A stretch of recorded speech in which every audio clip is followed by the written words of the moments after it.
Hola, soy Luis Alposta y este es el cierre del caso problema correspondiente a artrosis.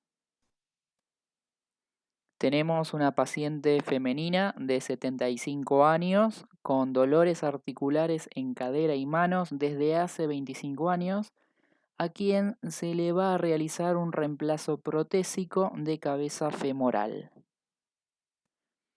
Las manos presentan deformidades nodulares en las articulaciones distales, como observamos en la fotografía, y en cuanto a la radiografía de mano y cadera, se evidencia una disminución del espacio interarticular, confusión de ambas carillas articulares en los focos, que se traducen clínicamente en la imposibilidad de realizar ciertos movimientos articulares.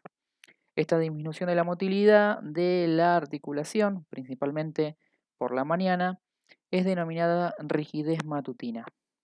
Observemos la radiografía de la mano por un lado y de la cadera por otro.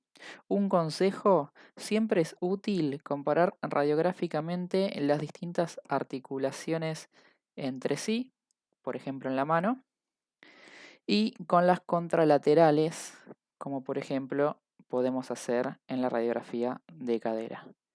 Esto les va a facilitar descubrir las distintas alteraciones presentes, sobre todo aquellas que sean sutiles. Artrosis, artropatía degenerativa y osteoartritis son sinónimos utilizados para denominar a la degeneración y erosión progresiva que sufre el cartílago articular. Los términos artrosis y osteoartritis implican a su vez un trastorno inflamatorio, pese a la escasa presencia de células inflamatorias que vamos a observar en los preparados microscópicos. Se trata más bien de una enfermedad del cartílago que se degrada debido a una predisposición principalmente genética. Es la artropatía más frecuente y una de las enfermedades invalidantes más frecuentes en los países industrializados. La artrosis primaria o idiopática es la forma más frecuente de artrosis.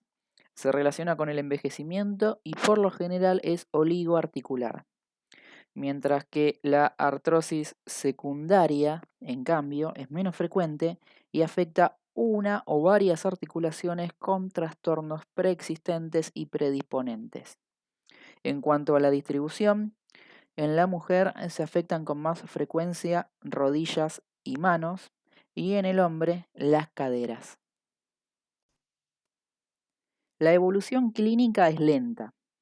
Los síntomas habituales son dolor continuo y profundo, que empeora con el uso, rigidez matutina y crepitación y limitación de la movilidad de la articulación. Las articulaciones afectadas con más frecuencia son aquellas que vamos a encontrar en la cadera, la rodilla, las vértebras lumbares y cervicales bajas, las interfalángicas proximales y distales de los dedos, las carpometacarpianas del pulgar y las tarsometatarsianas del dedo gordo. Además, se suele respetar muñeca, codo y hombro. Dentro de las lesiones que podemos reconocer en esta patología, una de ellas es la formación de excrescencias óseas en los márgenes de la superficie articular afectada. Estas excrescencias, que no son otra cosa que abultamientos o protuberancias anormales, se llaman osteofitos fungiformes. Cuando se los observa en las articulaciones del extremo de los dedos, reciben el nombre de nódulos de Heberdin. Y cuando se los observa en las articulaciones del centro de los dedos, reciben el nombre de nódulos de Bouchard. En el resto de las articulaciones se los denomina simplemente osteofitos. Veamos ahora el resto de las lesiones que podemos reconocer. Vamos a describir cada una a medida que las identifiquemos en las próximas diapositivas. Lo primero a destacar es que la superficie articular es blanda y granular. Observen cómo el cartílago que normalmente recubre la superficie articular de la cabeza femoral ha desaparecido casi por completo, sobre todo en el área que es punto de apoyo de la articulación. Cuidado con este sector irregular que observamos en el centro de la superficie articular y que se corresponde con la fosita oval y el ligamento redondo. No se confundan con eso. En la microfotografía del preparado histológico podemos apreciar que el cartílago, que es esto que observamos de coloración basófila en la superficie articular, se reduce en su espesor de manera irregular hasta desaparecer hacia el centro de la articulación. Estas áreas centrales pueden desprender fragmentos de cartílago y hueso subcondral que quedan libres dentro de la cavidad articular y reciben el nombre de cuerpos libres o ratones articulares. A su vez, el hueso subcondral que queda expuesto se convierte ahora en la nueva superficie articular y la fricción que sufre contra la superficie articular opuesta lo alisa y endurece, dándole un aspecto de marfil pulido. A este fenómeno se lo llama eburneación ósea. El hueso escleroso subyacente sufre con frecuencia pequeñas fracturas, a través de las cuales pasa el líquido sinovial desde la cavidad articular hacia la región subcondral, donde pueden formarse quistes simples, los cuales son subcondrales y están revestidos por una pared fibrosa. Si realizamos una radiografía de una sección ósea de la cabeza femoral afectada por estos procesos, podemos apreciar en detalle cómo se adelgaza el cartílago articular hacia el centro de la articulación, cómo se forman los quistes subcondrales y la presencia de microfracturas y osteofitos. En esta otra radiografía podemos apreciar también la presencia periférica de los osteofitos.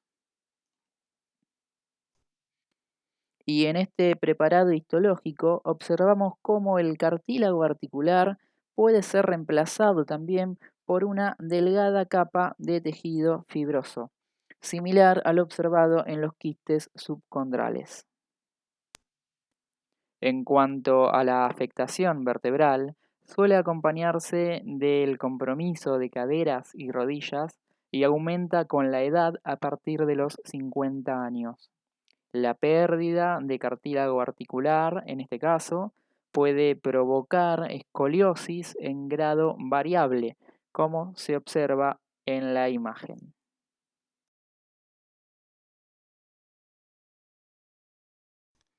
Considerar la artrosis como una consecuencia del desgaste y destrucción del cartílago articular es simplificar un mecanismo complejo. Si consideramos al condrocito en el centro del proceso, podemos describir tres fases. La primera fase consiste en la lesión del condrocito, por la causa que fuere. La segunda fase, llamada temprana, consiste en la proliferación de los condrocitos, que secretan además mediadores inflamatorios, colágeno, proteoglicanos y proteáceas para intentar remodelar la matriz cartilaginosa dañada. Este proceso induce además cambios inflamatorios secundarios. Eventualmente, ocurre una tercera fase, llamada tardía, que consiste en la pérdida definitiva de condrocitos, cartílago y fragmento de hueso subcondral, acompañado esto de todos los hallazgos que hemos descrito en diapositivas anteriores. Recuerden que la artrosis es una enfermedad multifactorial, es decir, que presenta componentes genéticos y ambientales. El componente genético está representado por múltiples genes, cada uno con un efecto pequeño. El componente ambiental está representado por el envejecimiento y la sobrecarga mecánica. Influyen sobre ello la obesidad, la fuerza muscular, la estabilidad, la estructura y la alineación articular. Así, a los 65 años, entre el 80 y el 90% de las personas tienen signos de artrosis. Además, como se trata de un proceso crónico, muchas veces puede coexistir junto a otros procesos que afectan a los huesos. Uno muy frecuente en mujeres posmenopáusicas y personas añosas es la osteoporosis. La osteoporosis se asocia a una reducción de la masa ósea caracterizada por huesos porosos. Puede ser localizada o generalizada y es objetivable mediante la determinación de la densidad ósea a través de una densitometría ósea. Normalmente, al iniciar la vida adulta, se alcanza la masa ósea máxima. Esta masa ósea máxima está determinada principalmente por factores genéticos y se ve afectada por factores ambientales, como ser la actividad física, la fuerza muscular, la dieta y el estado hormonal. Una vez alcanzada la masa ósea máxima, a partir de ese momento se calcula que con cada ciclo de resorción y remodelación ósea se pierde un 0,7% de masa ósea cada año. Esto es considerado normal y es lo esperable. En personas añosas y mujeres posmenopáusicas, esta pérdida de masa se puede ver incrementada. Es así que podemos dividir a la osteoporosis en primaria, cuando se relaciona con la edad o el estado posmenopáusico, o secundaria, cuando se relaciona con otros factores predisponentes, como por ejemplo trastornos endocrinos, neoplasias, trastornos digestivos, el uso de medicamentos o la inmovilización prolongada de determinado hueso o región. Dos factores de riesgo o predisponentes importantes, como ya vimos, son la edad avanzada y la posmenopausia en la mujer, responsables de las formas más frecuentes de osteoporosis, que son la senil y la posmenopáusica respectivamente. Existen diferencias en la masa ósea máxima alcanzable, no solo entre hombres y mujeres, sino también entre personas caucásicas o asiáticas frente a otras ascendencias o etnias. Tengan en cuenta que la posmenopausia, cuanto mayor sea su intervalo, mayor será su efecto, ocurriendo lo mismo si inicia tempranamente. En cuanto a la edad, se la relaciona por lo general con una disminución de la actividad física. Estos factores son considerados no modificables, pero existen otros factores de riesgo que sí son modificables, como por ejemplo la dieta, que puede condicionar de manera directa el estado nutricional con respecto al calcio, o la exposición solar, que puede condicionar indirectamente a través de la vitamina D que es sintetizada en el organismo. La actividad física es también importante, pero tengan en cuenta que entre el 60 y el 80% de la variación en la densidad ósea está determinada por factores genéticos. A modo de resumen, Analicemos en detalle la fisiopatología de la osteoporosis posmenopáusica y senil. Como vemos, la masa ósea máxima es nuestro punto de partida y está determinada principalmente por factores genéticos y condicionada por factores ambientales, la actividad física por un lado y la dieta o nutrición por el otro. Partiendo de este casillero de inicio, el hueso sufre constantemente ciclos de resorción y remodelación, uno a continuación de otro, perdiendo un 0,7% de masa ósea por año.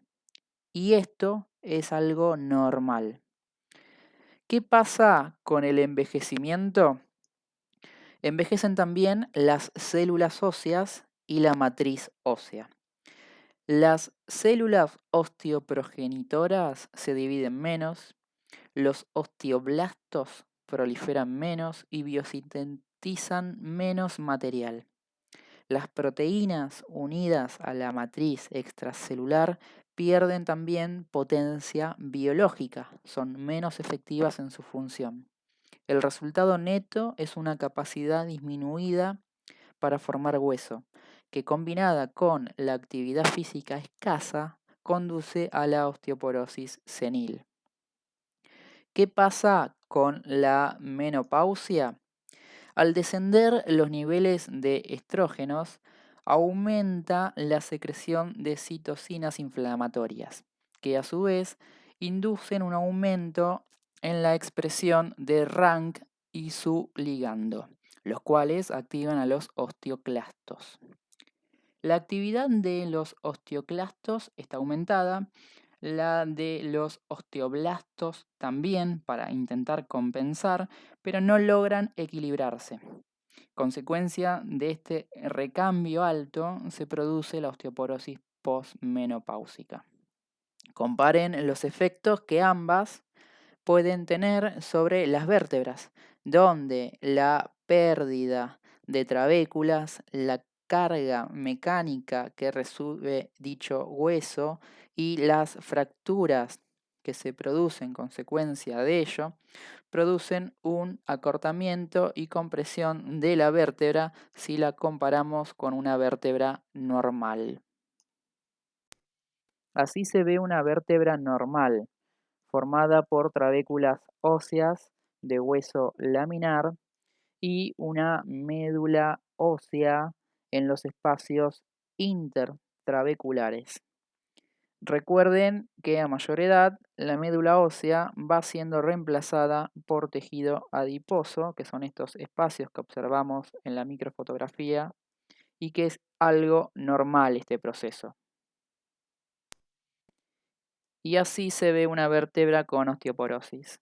La médula ósea es normal, pero las trabéculas óseas están disminuidas en número y en tamaño, son más frágiles y se fracturan con mayor facilidad. Lo mismo que vimos recién en las vértebras es lo que ocurre en otros huesos, por ejemplo en la cadera. Esta pérdida de masa ósea hace que los huesos en las radiografías se vean más traslúcidos. Muchas gracias.